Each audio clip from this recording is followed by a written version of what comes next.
Pessoal, vamos começar com nossa aula. Hoje vamos falar sobre a quantidade de movimento e vamos usar esse conceito de quantidade de movimento para poder estudar colisões, tá? A aula passada, né, eu apresentei esse novo conceito da física.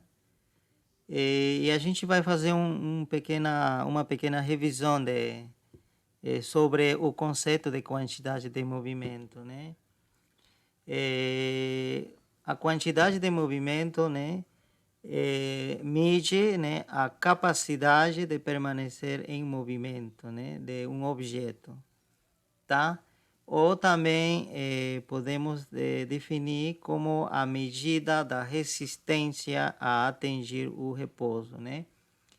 Significa que um objeto se está em movimento, já está em movimento, tá? Ele, né, existe, né, uma quantidade física, né, P, que justamente mide a capacidade dele permanecer em esse estado de movimento, né? Ou que seria a mesma coisa dele de se resistir, né, a voltar a ficar em repouso, né? Ok? Se ele está já em movimento, ele tenta continuar nesse movimento com, nesse caso, velocidade constante, né?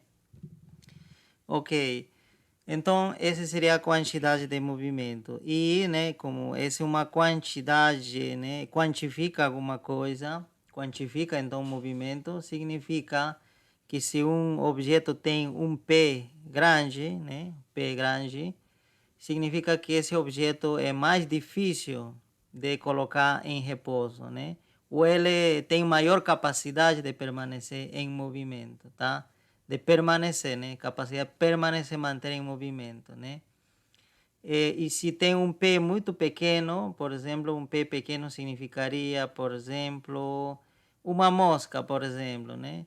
Uma mosca tem um P muito pequeno, né?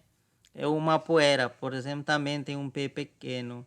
Então, se tem um P pequeno, significa que ele não tem muita capacidade de permanecer em movimento, né? Então, facilmente você pode, né, colocar em repouso esse objeto, né? Tá certo, né?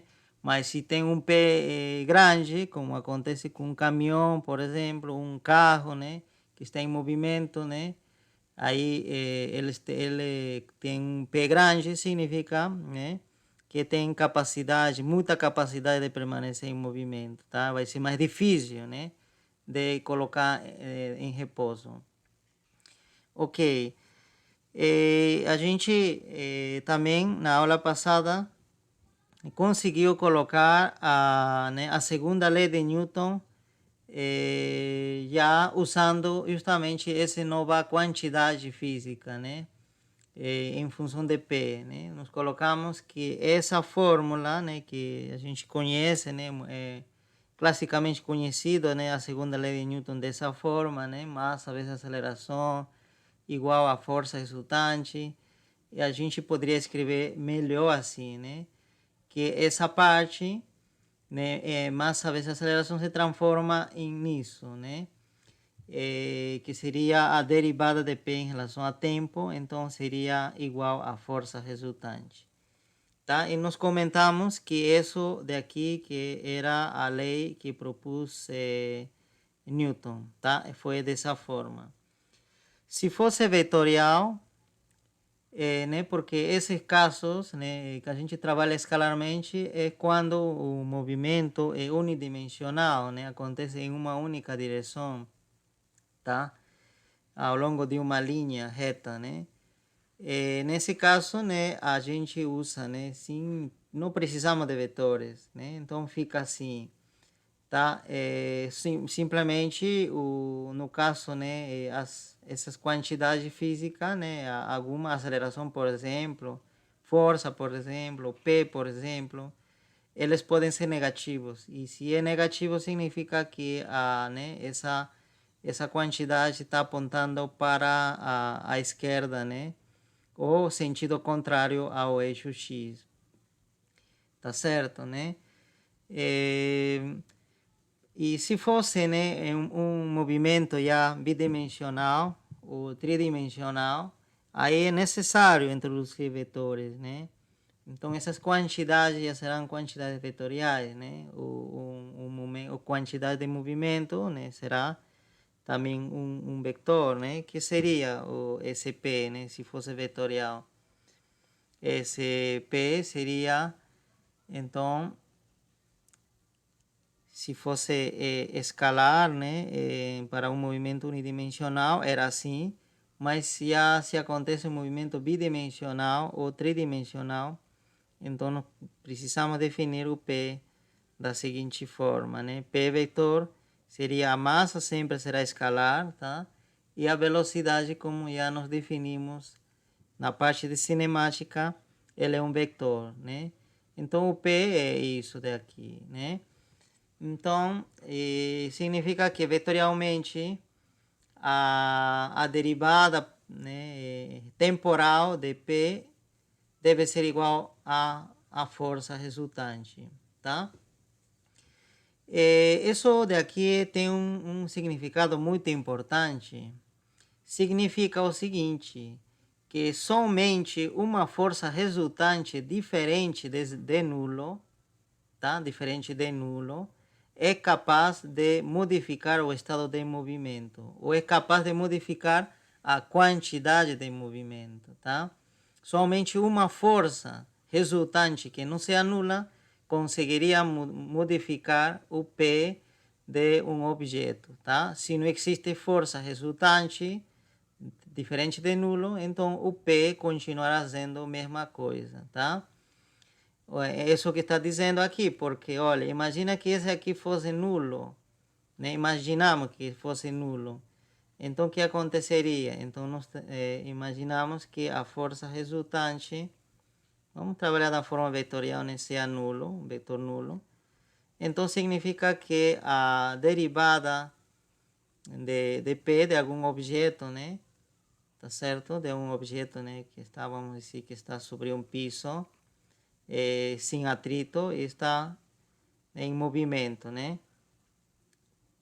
Está em movimento, está com um certo P, ok? Então, vamos supor que não existe nenhuma força resultante sobre ele, tá? É dizer, que se existe alguma força, essas forças devem se anular, né? Tá certo? Então, a força resultante é nulo. Então, significa que a derivada temporal do P, desse objeto, tá certo? Deve ser nulo. O que significa que uma derivada seja nulo? Tá certo? De que função sua derivada é nulo? De uma função constante, né? Então, P deve ser constante. Tá? Então, a partir de aqui, dessa equação que temos aqui, que é uma equação diferencial, né? Essa aqui é uma equação diferencial. Né? Podemos colocar assim, equação diferencial ordinária, que vocês vão ver em cálculo 3, né?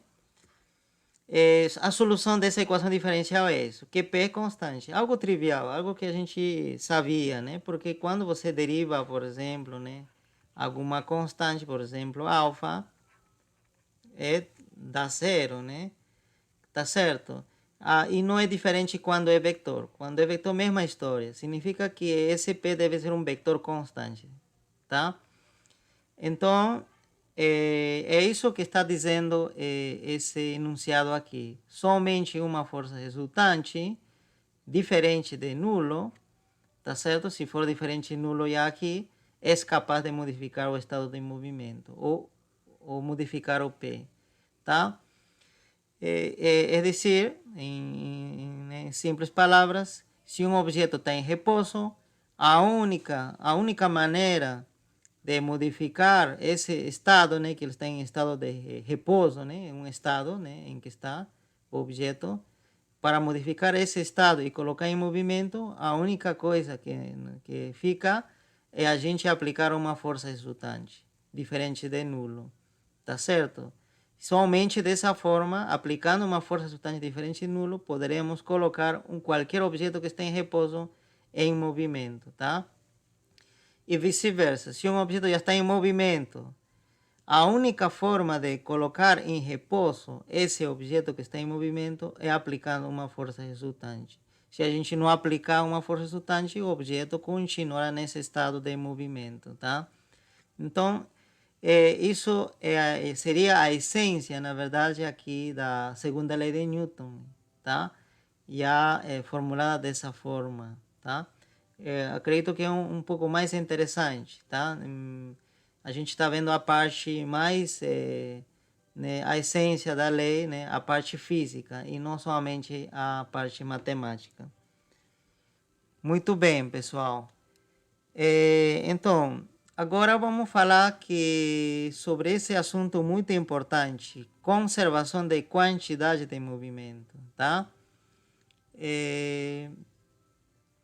Então, da mesma forma que a energia, né, a energia cinética, por exemplo, tá? Você lembra a energia cinética?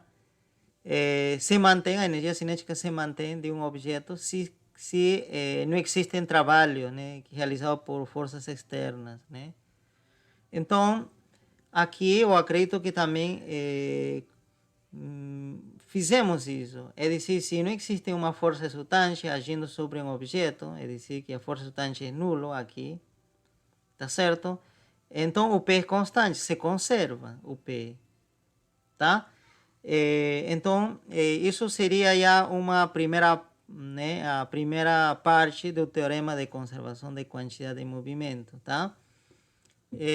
Mas vamos agora considerar não somente um objeto, né, o P de um objeto, sino o P de um sistema.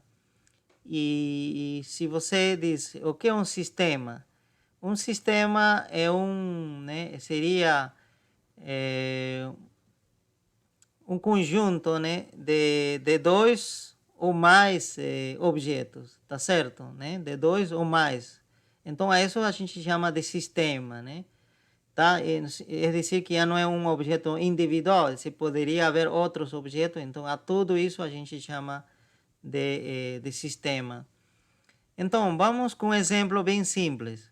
Vamos imaginar que tem uma pessoa que está né, sentada sobre um trenó, tá? E ele, né, esse cor de laranja representa o trenó, né? E ele está se segurando, né, por uma corda, né, nessa parte do trenó. Nesse caso, o sistema seria justamente a pessoa e o trenó.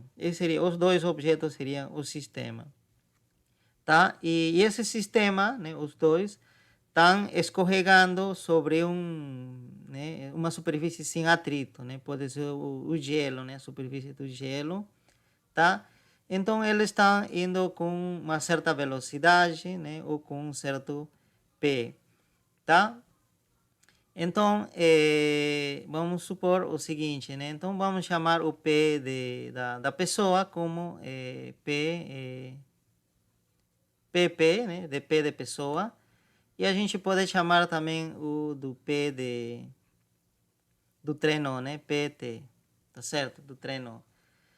Tá? Porque são objetos né, diferentes, né? A pessoa não está ligado com o trenó, né? Ok? E então significa o seguinte: o que a gente pode fazer a seguinte pergunta: o que acontece com a quantidade de movimento do sistema? Mas eu preciso definir o que seria a quantidade de movimento do sistema. Tá certo? Então, eu vou fazer o seguinte. Então, vamos definir o P do sistema. Sistema.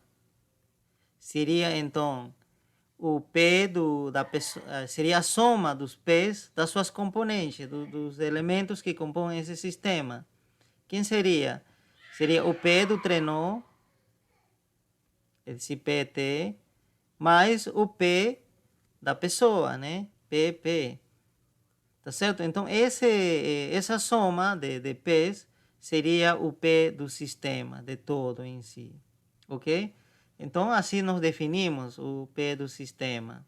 Seria, então, a soma dos P's de todos os elementos que formam esse sistema. Então a pergunta aqui é o que acontece com esse P do sistema, né? Vamos então analisar a seguinte situação, né? Esse sistema está indo com uma certa velocidade, como falei, para a direita, vamos imaginar, e vamos supor que essa pessoa né, pensa que se ele puxar o trenó, né, com essa cordinha, se ele puxar para trás, o trenó vai parar. Né? Ele pensa, né, como ele está puxando, né, está aplicando uma força, né, para trás, né, para a esquerda nesse caso, o trem vai parar porque, né, seria, segundo a segunda lei de Newton, né, vai frear, né, tá certo? Vai modificar, né, o P do trem. Mas então a gente vai ver e se acontecer isso, será que vai parar de verdade? Será que vai funcionar vai funcionar a ideia dessa pessoa de frear dessa forma, né? O que vai acontecer com esse P? Tá certo? Será que se para, né? O que deve acontecer com esse P do sistema deve diminuir até ser zero, né? Em algum momento.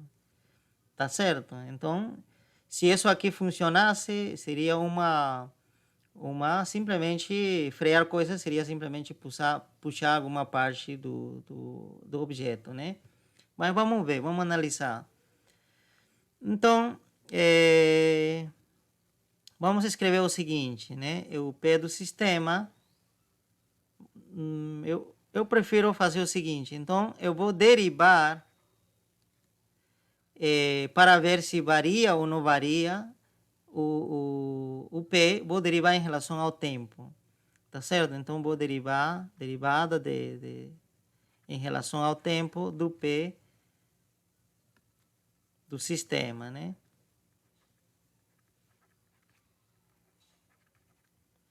Então, vamos ver se esse resultado de zero significa que o P do sistema é zero, né? Perdão, de P do sistema deve ser constante. Então, vamos ver. Então, aqui nós temos, vamos substituir as informações que nós temos. Sabemos que P do sistema seria a soma de P do trenó mais P da pessoa. E aqui nós podemos aplicar a regra de derivação. Derivamos primeiro o P do trenó, depois o P da pessoa. Tá certo, né? Então, a ideia é saber como varia essas coisas, né? Esses P's, quando a pessoa, então, puxa, né? Para trás essa parte do treino, né? Então, vamos imaginar que ele puxa com uma força F, tá certo, né? E a gente ainda poderia indicar o seguinte, né? Essa força seria devido à pessoa, né? P, sobre o treino. Então, vamos colocar com esse subíndice, né? Ok. Então, olha, essa força que está aqui seria uma força resultante sobre o treino. Significa que vai acontecer com o P do treino? Vai mudar porque existe essa força resultante. Tá certo? Existe essa força resultante. Então, vai mudar o P, como diz a segunda lei de Newton, né? Lembrem-se dessa parte, né?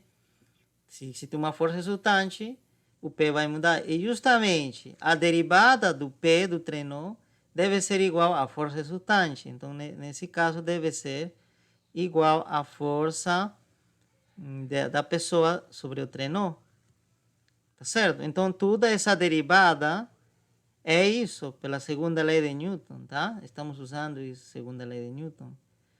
Muito bem. E a gente se pergunta, e o que acontece com essa parte?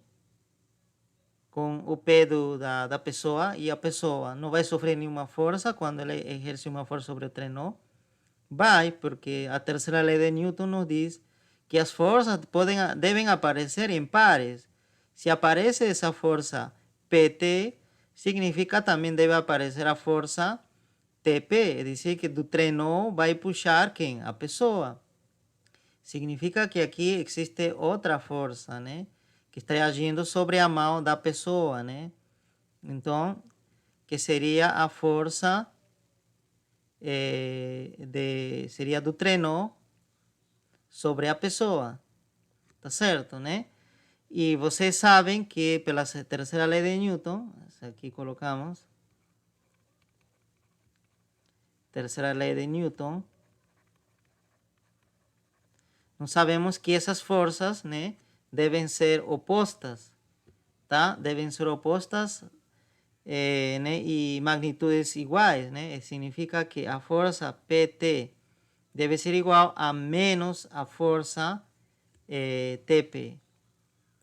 Que a gente trocar esse subíndice, então troca o sinal, né? Tá certo, né? Isso significa aqui que se, por exemplo, que o amarelo está apontando para a esquerda, tá? E a rosa está apontando para a direita, né? Acho que ainda nós podemos colocar isso da seguinte, usando as cores, né? Para que fique mais claro. Então, força rosa apontando para a direita. E para que essa força né, aponte para a esquerda, adicionamos um menos aqui. Então, acaba se transformando na força amarela, né? PT. Ok? Então, nós temos esse resultado. Muito bem, vamos salvar com cuidado. Esse resultado é muito importante. E vamos agora ver o que seria isso.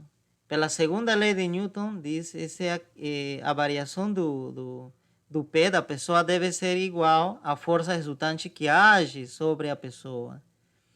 Tá? E aqui a gente vamos considerar que a única força resultante seria, né, essa força rosa, né? Porque justamente seria o que o trenó está né, aplicando sobre a pessoa, né? Tá? A pessoa puxa o trenó e o trenó também puxa a pessoa, né? Ação, reação. Então significa que essa derivada seria igual à força realizada pelo trenó sobre a pessoa, tá? Muito bem, então agora substituindo já por essas expressões, o que nós temos é o seguinte, seria, né? Tudo isso seria a força, né, aplicado pela pessoa sobre o trenó, mais a força aplicado pelo trenó sobre a pessoa. Quanto é esse aqui? Tá certo? Se a gente usar esse resultado aqui, a terceira lei de Newton. Se a gente passar isso ao outro lado, o que nós temos? Eu tenho... Se a gente passar ao outro lado, justamente eu vou ter esse daqui, né? Vai aparecer isso. Mais... E se passar esse outro lado, né, que está com menos, vai passar com mais, o que vai ficar nesse lado? Vai ficar zero. Justamente é isso. Significa que isso daqui é nulo. Tá certo? Significa que tudo isso é zero. Então, significa que a derivada, né, temporal do P do sistema, né, é nulo. Não muda. Por mais que essa pessoa estaria, né, puxando o trenó, mas o P do sistema como um todo, né, não varia. Significa que ele vai continuar no mesmo estado de movimento. Não adiantaria ele tentar puxar esse trenó para, né, para trás, assim como está fazendo. Tá? Que ele não vai conseguir parar. Tá certo? Tá? Pode ser que o P do trenó, né? Porque pode ser que, como aqui a força, essa aqui vai ser negativa, então vai ter uma redução.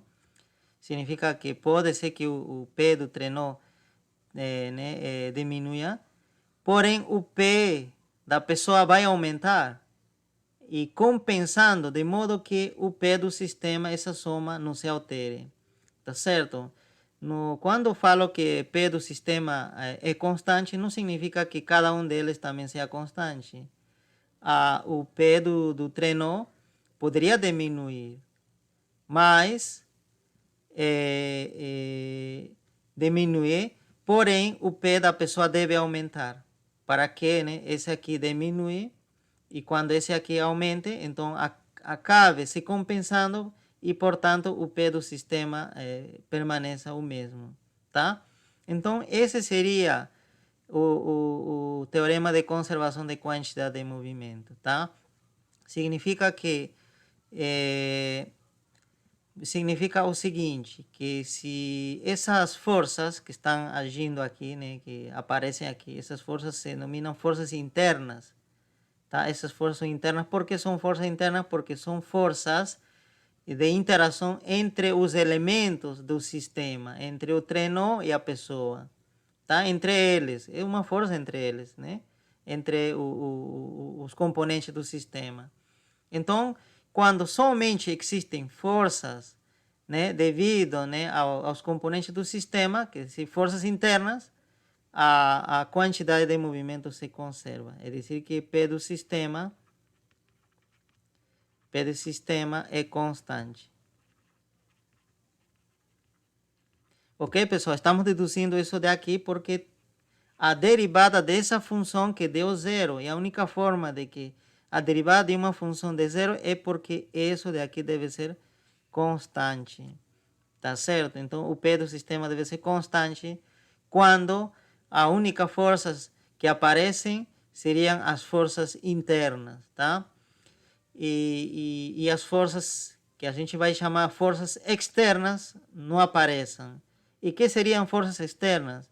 As forças externas seriam alguma força de interação entre um elemento que está aqui e outro objeto que está fora do sistema, né? Por exemplo, né, poderia ser já né, uma pessoa aqui parada, né, uma pessoa parada, talvez ele lança né, uma corda, né, uma corda para essa pessoa, né, e essa pessoa segura essa corda, né, tá certo, né? Aqui imagina que ele está de alguma forma podia estar em uma outra superfície, que essa superfície tem atrito, dizer que essa pessoa não vai escorregar, tá bem, esta pessoa está parado em um lugar bem firme, então essa pessoa, né, lança a corda e essa pessoa segura a corda e então aí essa pessoa vai puxar, né, para tentar frear esse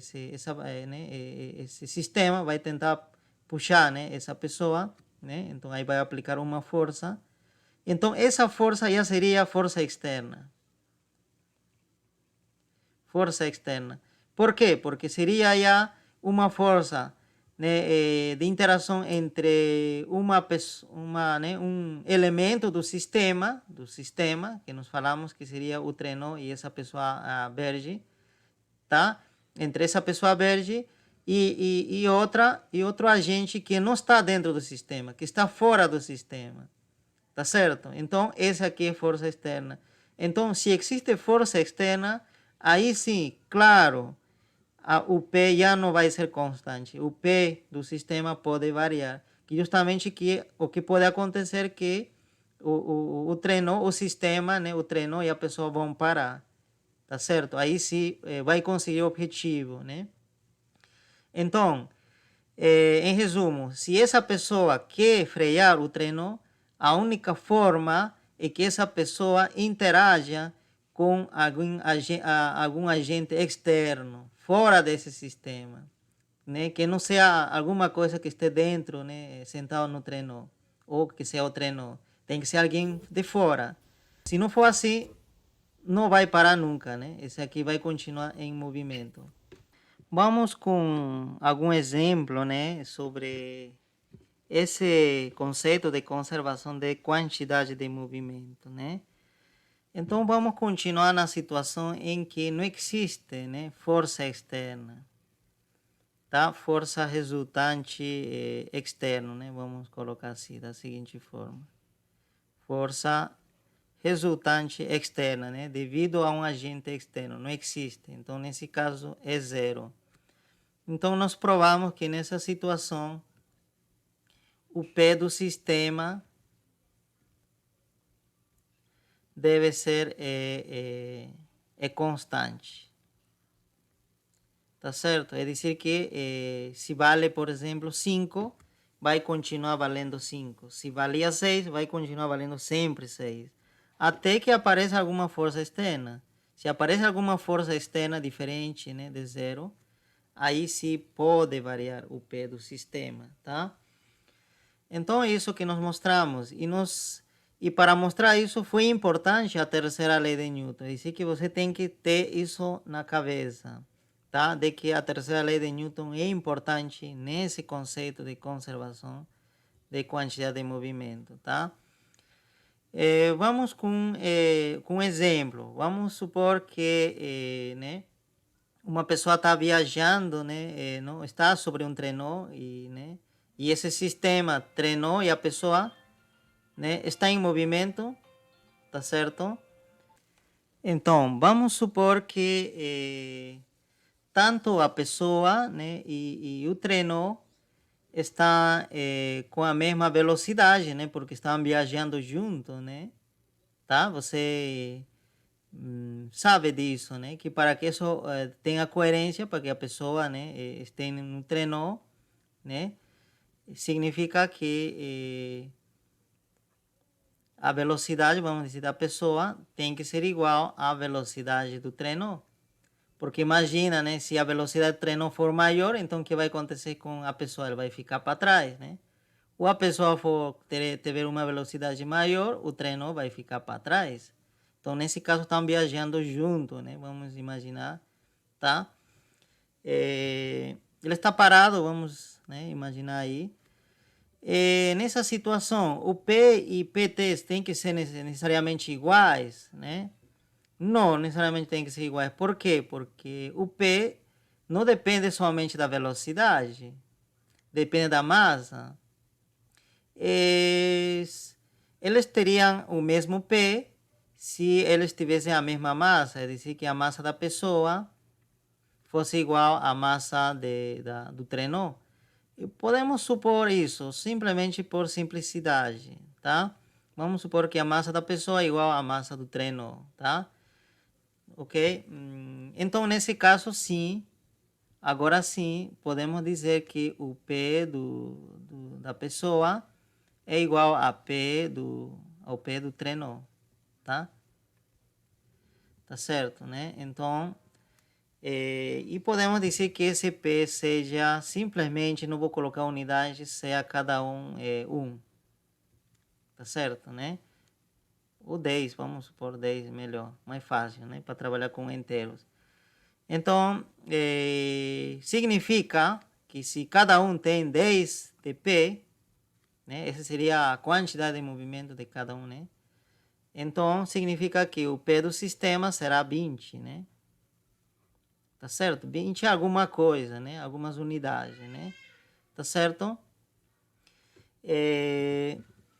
Pessoal, é importante. Aqui eu estou considerando que ambos têm o mesmo P, porque eles têm a mesma massa, tá? Isso é muito importante, tá? É dizer que se a massa for diferente, esses P's podem ser diferentes. E isso não significa que eles não tenham a mesma velocidade. Velocidade é uma coisa e o P é diferente, né? Tá? Mas por simplicidade eu estou fazendo isso, tá? Então, eu posso imaginar o seguinte, né? Imagina que é uma competição em que essa pessoa tem que, né, na competição, na regra da competição, seja ganha quem, né, a pessoa que cruzar primeiro essa linha, né, de chegada, né? Tá certo, né? Se é a pessoa, não importando o que acontece com o treino, se é a pessoa que chegue primeiro, tá certo? Então, quando está, né, prestes a chegar e tem no lado outra pessoa com um outro concorrente que também está prestes a chegar, então essa pessoa, né, respeitando a regra do jogo que diz que quem ganha, quem chegar primeiro, ele pula, né, para a frente, né, do treino, para justamente tentar cruzar primeiro essa linha, né? Então, significa, se ele pula, tá certo? Ele, nesse momento, durante o pulo, o que acontece? né, durante o pulo, ele precisa né, ir para frente, é dizer que precisa aumentar seu pé, tá certo? Porque ele vai ter que ganhar a esse pé. Então, em vez de ser né, 10, a pessoa, né, no final, precisa ter um pé, vamos supor,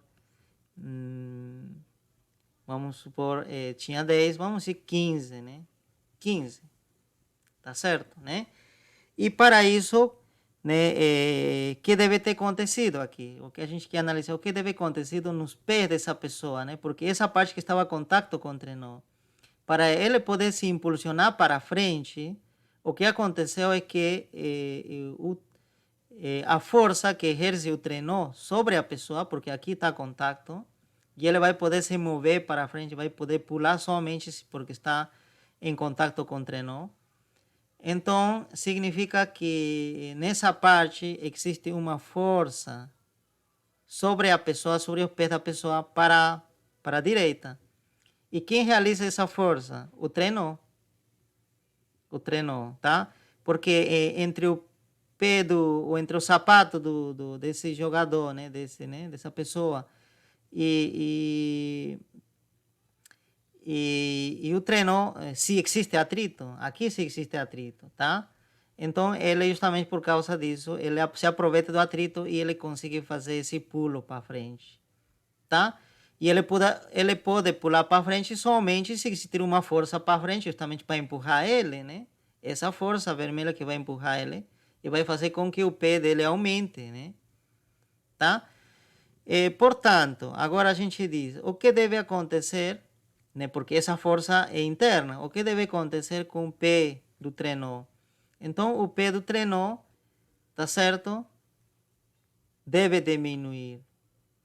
Então, deve ser 5. Por quê? Porque ao somar, deve continuar valendo 20. Tá certo? Então, significa que o trenó, como tem um pé menor, significa, né? Já vai ter a massa dele não mudou, né? Você lembra a fórmula, né? Para que tenha um pé menor, a massa pode diminuir, mas não é o caso, né? A massa do trenó se mantém. Então, a única forma é que tenha uma queda no valor do pé é que a velocidade do trenó também cai, diminui. Então, o trenó fica um pouco mais para trás e a pessoa vai para frente e ele acaba ganhando a corrida, né? Fazendo isso, né? Tá? Mas aí você diz, olha, esse pé, agora que é 5, faz sentido que o pé do trenó seja agora menor? Como que aconteceu isso, né? É porque, novamente, existe essa força que seria, nós falamos que seria a força do trenó sobre a pessoa, né? Tá certo? Sobre os sapatos da pessoa, que justamente que faz com que ele pule. Mas a pessoa, quando vai pular nesse momento, quando está em contato com o trenó, vai exercer a mesma força, na mesma magnitude que isso, mas no sentido contrário, pela terceira lei de Newton. É importante, é crucial entender a terceira lei de Newton nesse sentido, né? Então, vai ter uma força para trás sobre o trenó, né? Na superfície do trenó vai existir essa força, né? E se contrária essa força vermelha. Então vai ser para trás, né? Vamos desenhar melhor essa força aqui. Tá? Então essa força tem a mesma magnitude, mas é para trás, né? Seria sobre o trenó. Então, pessoa sobre o trenó. Então, essa força justamente vai fazer com que vai empurrar para trás. Significa que vai frear o quem? A trenó. Justamente por isso que diminui sua velocidade, né? O trenó.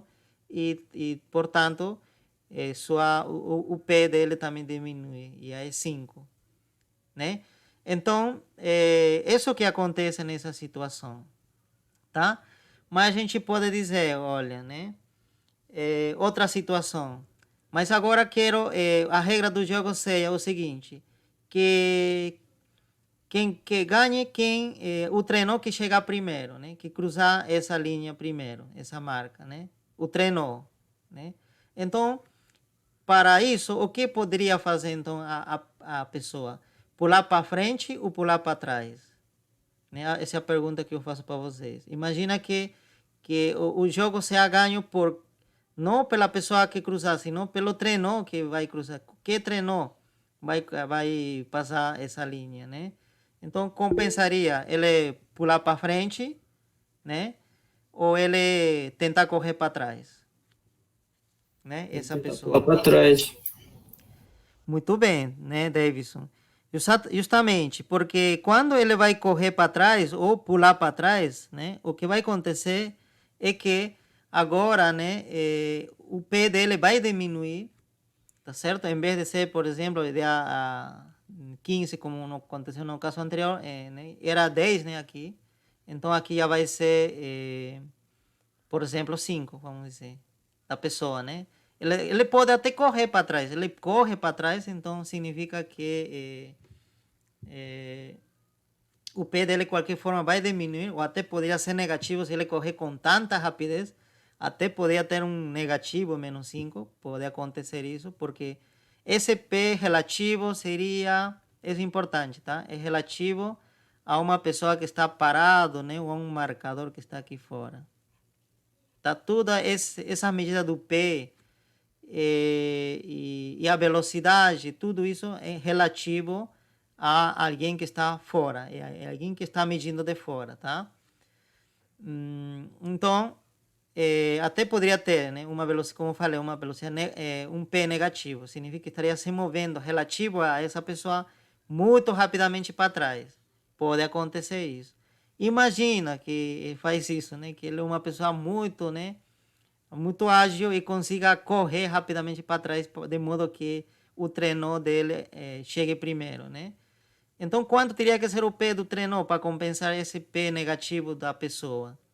Teria que ser 25, né? Olha, um P muito grande, tá certo? Porque ao somar tem que dar 20, então significa que o trenó dele vai né, aumentar sua velocidade, já que não aumentou sua massa, né? Sua velocidade e vai cruzar rapidamente o ponto de chegada, né? Ou ele pular também, né? Também seria possível. Por quê, Professor? pessoal? Oi? Pro- e se eu tivesse um P do sistema igual a zero, eu poderia ter um P1, por exemplo, de menos 10 e um P2 de mais 10. Isso fisicamente isso poderia acontecer? Porque matematicamente pode, né? Sim. Tá, que seria muito interessante essa pergunta. Vamos fazer o seguinte, né? Vamos já parar com essa brincadeira da corrida dos trenós e vamos fazer o seguinte. Então vamos imaginar que justamente como você sugeriu, que o P, né, do sistema seja zero. Seja zero. E por que zero? A gente pode imaginar porque o P de cada um, da pessoa, tanto do trenó, seja zero. Cada um tem zero, né? Então, ao somar zero mais zero, me vai dar zero, né? Ok, então vamos fazer o seguinte. Ok, eu acho que estamos... Tá, todas as informações que a gente... que não queria, já foram embora. Vamos lá. E depois, né? É dizer que esse objeto não está em movimento, esse sistema não está em movimento. É dizer que a velocidade da pessoa é zero. A velocidade da pessoa é zero. E a velocidade do trenó também é zero. Tá certo? E ele está sentado no trenó ou está parado. E alguém diz a essa pessoa: Olha, como você poderia, o que você poderia fazer sem interagir com ninguém de fora? Sem interagir, você não pode ninguém de fora ajudar ele, nada. E ele, tá? E esse piso é sem atrito, tá? Quer dizer que esse piso também não pode exercer nada, nenhuma força sobre esse sistema. Tá? Então, nesse caso, o sistema simplesmente é a pessoa. Você pode interagir simplesmente a pessoa e o treino, nada mais. Entre eles podem, né, exercer umas forças. Então, diz a uma pessoa, olha, de que forma você conseguiria fazer mover o treino para a direita? O que você poderia fazer para poder fazer mover o treino, somente o treino, para a direita? Dizer que ele avance para aqui. sabendo que inicialmente todo estava em repouso. Todo estava em repouso. O que ele pode fazer, parecido ao que né, já fizemos anteriormente, ele vai ter que correr para a esquerda.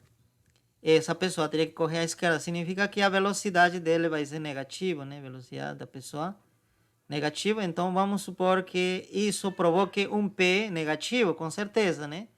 Porque velocidade negativa, a massa é positiva, então um P negativo da pessoa. Então, vamos dizer que seria menos 5, novamente, por exemplo, menos 5. Então, para compensar, que tem que o P do sistema que era inicialmente 0, o que tem que ser, quanto tem que ser o P do trenó? Tem que ser 5. Para que? Né, se soma é 0. Então, significa que o trenó, né, tem que andar para a direita, porque o P dele é positivo, né? E a única forma de que P seja positivo é que o B também seja positivo, tá? Então, pode acontecer isso, tá? Então, nesse caso, essa seria a saída. E agora, se ele quer que o trenó ande para a esquerda, o que ele pode fazer, né? Quer que o trenó ande para a esquerda, né? Se move para a esquerda o trenó, somente o trenó. Então, a pessoa teria que avançar para onde? No sentido contrário, teria que avançar para a direita, né? Ou pular para a direita, né? Aqui, pular. E também poderia provocar esse efeito de mover o trenó para a esquerda, ok? Então, toda vez que o P de um deles, desse sistema, aumentar, por exemplo, em 10 unidades, o do outro tem que diminuir em 10 unidades, ou seja, na mesma quantidade, na mesma taxa, né? Ok? Porque justamente aí intrínseco está a terceira lei de Newton. Justifica tudo isso a terceira lei de Newton. Só que para poder simplificar isso, porque muita gente não quer toda hora está olhando as forças, né, com que interagem, né, a pessoa e o trenó, uma forma bem mais fácil é simplesmente estudar isso, né? Analisar o P do sistema, tá certo, né? E não me preocupo mais com a força, tá certo, né? Se imagina, né, se o P da pessoa é menos 10, já posso dizer que o P do trenó vai ser 10, simplesmente, porque tem que somar 10, ou perdão, tem que somar 0. É dizer que essa é uma forma bem mais simples de analisar as forças. Mas as forças justificam que por que tem que acontecer isso. Tá? Essa terceira lei de Newton justifica. É dizer que isso daqui não é um invento simplesmente sem justificação, né, de nenhuma lei. Não. Isso se justifica pela terceira lei de Newton, como já mostrei anteriormente. Continuamos. Agora vamos falar sobre colisão unidimensional. O que seria uma colisão unidimensional? Significa que seria uma colisão de dois objetos, nesse caso, né, que eles estão se movendo ao longo simplesmente de uma linha, tanto ao início, né, antes da colisão, aqui seria antes da colisão, estão se movendo ao longo dessa linha, e durante a colisão também está se movendo na mesma linha, e depois da colisão continuam se movendo na mesma linha. Tá certo? É dizer que não acontece isso, né? Imagina que inicialmente estavam se movendo assim, né? Como aqui, mas depois acontece que esse objeto, né? Por exemplo, a rosa, que vamos denotar como objeto 2, se está movendo nessa direção já. E o objeto, né, 1, por exemplo, estaria se movendo nessa direção. 1. Ok? Esse tipo de colisão já não seria unidimensional. Tá certo? Porque a direção de movimento já não está ao longo de uma linha, por exemplo, né? A direção de movimento desse 1 seria isso, mas desse 2 seria isso. Já não é a mesma linha, né? Nesse caso, você está vendo, né? Que olha, tanto 1 está se movendo ao longo dessa linha e 2 ao longo dessa linha, né? Tá certo? Antes e depois, né? Estão na mesma linha. Então, esse caso se denomina colisão unidimensional, tá? Até poderia acontecer isso, né? Aqui, se a gente, mas temos que descartar essa possibilidade, que seria, né? Um, por exemplo, colidiu com dois, né? E está nessa direção, tá certo, né? Claro, depois da colisão está na mesma linha, a direção de movimento é a mesma linha, né? Olha, essa está na mesma linha que essa. Porém, essa linha, né, de movimento depois da colisão não coincide com a linha inicial, que era horizontal, e aqui é oblíquo, né? Não coincidem. Então, nesse caso, necessariamente, tanto a linha inicial e linha final devem coincidir, tá? Muito bem, pessoal. Essa seria uma colisão bem simplificada, né? Que é bidimensional, né? Ou tridimensional, né? Então, nós precisamos primeiro entender isso para poder entender os outros, né? Vamos imaginar aqui que tem um objeto, dois objetos, né? Um verde, que eu vou chamar de 1, e rosa, que eu vou chamar de 2. E esses objetos têm um momento, vamos chamar P1, que seria o momento desse objeto. E esse teria um P2, tá? E vamos supor que P2 seja negativo e P1 seja positivo. O que significa? Simplesmente que o P1, a bolinha 1 está se movendo para a direita e a bolinha 2 está se movendo para a esquerda. Tá certo, né? Isso significa, tá? E isso também significa o seguinte, que a velocidade, na verdade, né, é positiva aqui e a velocidade é negativa aqui, tá? Então, o que vai acontecer aqui? Né? Inevitavelmente, eles vão se encontrar em algum momento, tá certo? Então, a esse fenômeno de encontro, a gente chama de colisão, vão colidir, né? Se encontram. E a duração dessa colisão, muitas vezes, é muito pequena. Esse é um tempo muito pequeno em que eles, né, entram em contato. E imediatamente depois, eles novamente se separam, né? Tá? E depois, muitas coisas podem acontecer. Pode ser que esse objeto 2 fique parado e simplesmente o objeto 1 se mova, tá certo?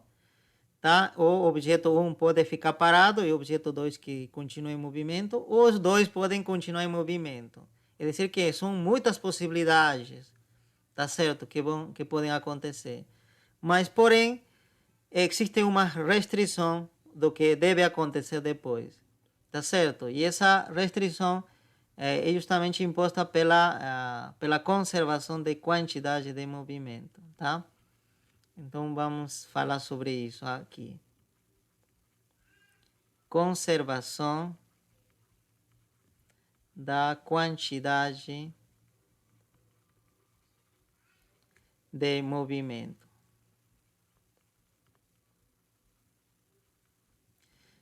Ok? Então, o que nos diz? Que se, aqui, né? Se a força resultante externa, tá? Externa, é importante, né? Que não seja nem 1 e 2, tá? O nosso sistema, nesse caso, seria 1 e 2, tá? Então, aqui nós escrevemos sistema. Nesse caso, seria a bolinha 1, né? A bolinha verde, mais a bolinha 2. Esse seria nosso sistema, nada mais. E essa é uma superfície em atrito para justamente não acontecer que aconteça força externa. É dizer, que tem que ser necessariamente zero, não tem força externa. Tá? Ok, nem tem alguém aqui, um ventilador, né, que esteja criando um vento que possa arrastar esse objeto, nada disso, tá? E não tem resistência do ar também, ok? Força externa é nulo, tá? Existe força-gravidade, claro, aqui, mas a força-gravidade se anula com a força normal, né, que aponta para cima, né? Você lembra. Então, de qualquer forma, a força resultante é zero. Então, nessa situação, nós mostramos que o P do sistema é constante. E sistema constante. Tá? Que significa a mesma coisa que significaria a mesma coisa, escrever da seguinte forma, seria, né? P de sistema antes de algum acontecimento é igual a P do sistema depois de algum acontecimento, né? Mas que esse acontecimento não seja, né, não seja a aparição de uma força externa, tá certo? Esse acontecimento pode ser qualquer coisa, mas que não envolva a força externa, porque se envolver força externa, acaba a história, né? Esse P não vai ser mais constante. Muito bem. É justamente, qual seria o evento nesse caso, né? Tipo o que, professor? Oi? O que é que poderia acontecer? Que poderia acontecer que poderia levar a mudar isso que queria saber. Sim. Tá, justamente, que apareça uma força externa, que seria, por exemplo, alguém ligar um ventilador por aqui, por exemplo, né? Ligar o ventilador e acabe, né, criando um vento e acabe arrastando esses objetos, né? Essas bolinhas, né? Tá? Ou alguém joga água, por exemplo, né? E acaba essa água, né, levando, né, esse objeto. Esse seria a força externa, né? E esse evento está proibido aqui, né? Tá certo, né? Pode ser qualquer evento, qualquer coisa que aconteça entre eles, mas que não envolva força externa, né? E qual seria um evento que não envolve força externa? Uma colisão entre eles. Tá certo? Essa daqui, uma colisão entre eles. Então, quando eles vão colidir, como justamente aqui, durante a colisão, tá certo? Aparecem força, porque olha, aqui existe uma força de contato, né? Um vai tentar empurrar a 2 para a direita, né? Essa aqui seria força de 1 sobre 2. E o 2 vai tentar empurrar o 1 para a esquerda. F2, 1. Tá certo? Vai aparecer essas forças. Porém, essas duas forças são forças internas. Não são não estamos falando disso, né? São forças internas, é decir, forças entre as componentes do sistema, entre eles. São forças internas. E essas forças internas não são capazes de poder modificar o P do sistema. Podem modificar o P de cada um individualmente. Você pode mudar o P de 2, pode mudar o P de 1, tá certo? Pode mudar os dois, né? O P de cada um. Porém, o que não pode mudar é a soma desses P's. É decir, o P do sistema. Isso que não pode mudar. Ok? Porque quem poderia mudar o P do sistema, né? A soma seria simplesmente seria isso. O que não poderia, o que não acontece, o que pelo menos evitamos aqui. Tá certo, tá, pessoal? Então, significa então que depois dessa colisão, né, porque apareceu simplesmente umas forças internas, então depois da colisão, né, cada um terá um P, né, vamos chamar aqui P1, linha já depois da colisão, né, e aqui poderia ter o P2 linha depois da colisão, porém a gente não sabe, esse P1 será zero, esse P2 será zero, mas o que a gente tem que fazer é o seguinte: o que a conservação da quantidade de movimento nos diz sobre isso é que o P do sistema antes, aqui, é decir, a soma dos P's aqui, deve ser igual à soma dos P's, o P do sistema, depois da colisão. Então, significa que antes o P do sistema era P1 e P2, e depois seria P', P1' e P2'. Isso daqui, deve se cumprir. Tá certo? É dizer, de todas as possibilidades que podem acontecer, as únicas possibilidades permitidas seriam aquelas que satisfazem esse requisito. Se não satisfaz esse requisito, então essa possibilidade não vai acontecer no experimento, tá? Ok. Então podemos ir com algum exemplo, tá? Mas antes, reforço, tá? Para que fique claro, olha, o P do sistema se mantém constante, tá certo? É isso que está dizendo. O P do sistema antes da colisão deve ser igual a P do sistema depois da colisão. Cada um desses P pode mudar, como já falei. Pode ser que esse aumente 10 vezes, 10 unidades, imagina, sobe 10 unidades. 10. Mas, porém, esse daqui, esse P2, deve diminuir 10 unidades para compensar. Tá? O que ele aumentou, esse aqui acaba restando. Para ficar nivelado. Né? P aqui, P sistema. E aqui tem que ter mesmo valor o P do sistema. Tá certo? Se um aumenta, né? Se P1 aumenta, o outro tem que diminuir, né? Tá certo? Se um aumenta, o outro tem que diminuir. Ok, pessoal. Então vamos com algum exemplo aqui, né? Vamos tirar essa velocidade aqui por enquanto. Vamos supor que aqui P1, por exemplo, seja... Eu não vou colocar unidades, pessoal, você já entende, né, como trabalhar as unidades. Eu não vou colocar as unidades para não ficar, né, difícil de escrever, né? Tá? Vamos supor que seja 5 as unidades. E, né, porque é positivo, significa que está na direção favorável a x. X está apontando para a direita. E aqui seria, vamos supor que seja menos 4, por exemplo. Tá? Ok. Aconteceu a colisão, apareceram essas forças internas. Eu nem sei quanto vale essas forças internas. Pode ser que seja 100 newton, não sei, poderia ser 1000 newton, tá? Ou pode ser um giganewton, né? Não sei, algum valor. Eu nem quero saber por enquanto, não preciso saber isso, tá? Mas aconteceu essa colisão, tá? Mas o P final deve ser o seguinte, que essa soma tem que ser igual à soma aqui. Nessa situação, quanto seria o P do sistema? Vamos aqui, né? Seria 5 do P1. Seria P2, seria menos 4, né? E aqui vai dar como resultado 1. Vai dar 1. O P do sistema é 1, simplesmente. E nessa parte também deveria dar 1. Mas a gente vai ter que ver as combinações. Agora, P1, quanto vale? Poderia ser que dê 0, por exemplo, P1.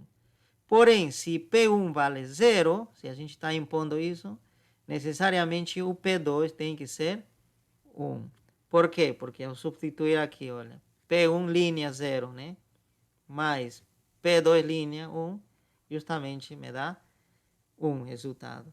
É dizer que essa possibilidade é válida. Pode acontecer isso. É dizer que esse objeto pode estar, né, viajando, né?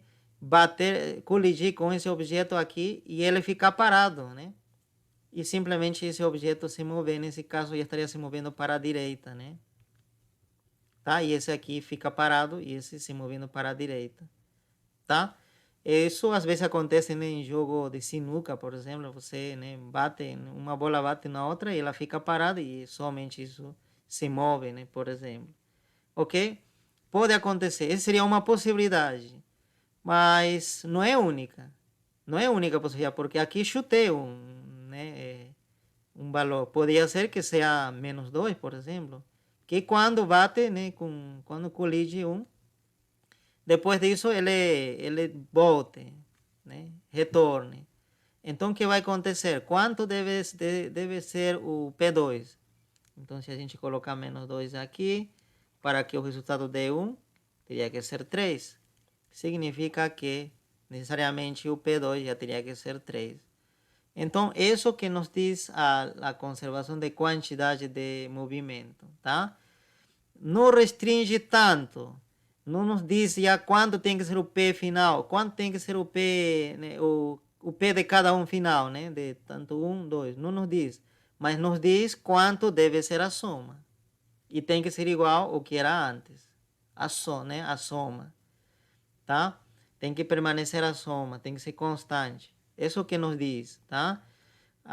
E de que dependeria o valor de cada um em si? Depende muito de como acontece essa colisão. Aí sim dependeria já dessas forças, da duração ou a estrutura, né, dessas bolinhas. Já dependeria muito de isso, tá? E também da conservação de energia cinética, que a gente vai falar amanhã, tá? Então, tem, né, tem a conservação de quantidade de movimento, que é isso, e tem também a conservação de energia cinética, que também se conserva quando não aparecem forças externas, tá? Né? Ou quando as forças externas não realizam nenhum trabalho, né? Tá? Não realizam trabalho, a energia cinética se mantém, porque o trabalho é justamente a quantidade de energia que tiramos, né, ou colocamos sobre um objeto, né? Se não é trabalho, não colocamos nada, não tiramos nada de um objeto, né? Então, a energia cinética se mantém. Ok, pessoal, então era isso que estava querendo falar, né, agora, né, nessa aula. Não sei se vocês têm alguma pergunta. Continuamos. Na prática, né, nós trabalhamos, né, quando a gente, né, faz experimentos, né, sobre colisões, né, na prática a gente trabalha com velocidade, né, porque a velocidade que a gente consegue medir, né, tá? Tem sensores que conseguem medir velocidade, né, ou nós mesmos podemos também medir usando um cronômetro, né, e a distância que ele anda, né, podemos medir a velocidade, né. Então, na prática, a gente trabalha com velocidade, mas teoricamente é importante falar do P porque justamente é fácil, né, encontrar a relação, né, ou escrever os P's ou encontrar uma regra para os P's, tá? Mas se a gente quiser colocar em função de ver essa lei de conservação, né, de quantidade de movimento, como seria? Então, para isso eu preciso dizer, olha, o P, por exemplo, vamos dizer P1 seria a massa do objeto 1, né, multiplicado pela sua rapidez, ou velocidade nesse caso, tá? Vocês lembram que é velocidade porque B poderia ser positivo ou negativo, então é velocidade. Tá? Rapidez é somente positivo, tá? Rapidez sempre é assim, né? Rapidez. Não se esqueçam isso, né? Quando tiver alguma dúvida, vocês podem lembrar disso. Rapidez é simplesmente o valor absoluto da velocidade. Ou se for vector, seria o módulo do vetor. E sempre será positivo. Maior que zero e aqui também maior que zero. Agora, a velocidade pode ser tanto positivo ou negativo em unidimensional ou em tridimensional pode ser vector, né? Então, P2 seria a massa 2 multiplicado pela velocidade 2, tá? Então, B1 seria a velocidade com que ele está andando antes da colisão. E B2, a velocidade com que ele está andando antes da colisão também. Esse aqui. Ok, e depois da colisão, então, vai ter, a massa se mantém. Então, aqui já vai ter outra velocidade, que também podemos chamar B1 linha. E aqui vai ter outra, não, vai ter a mesma massa, mas vai ter outra velocidade. B2 linha também, né? É dizer que as velocidades que mudam, né? Antes da colisão e depois da colisão. Tá? E justamente são essas quantidades, as velocidades que na prática a gente consegue medir. Por exemplo, no laboratório, né? Se você fizer um experimento, vai medir isso. Só que o P é importante teoricamente porque é bem mais fácil escrever em função do P. E como que ficaria em função da velocidade. Então, olha, vamos substituir P1, M1, B1, mais P2 seria M2 vezes V2, igual P1 linha, que seria M1, B1 linha, mais M2, B2 linha. Ok? Então, seria um pouco mais extenso, não? Tá certo? Então, esse seria em função das suas velocidades. Então, é dessa forma que se relacionariam as velocidades, tá certo? Depois da colisão. Ou seja, antes da colisão, esse aqui seria antes da colisão.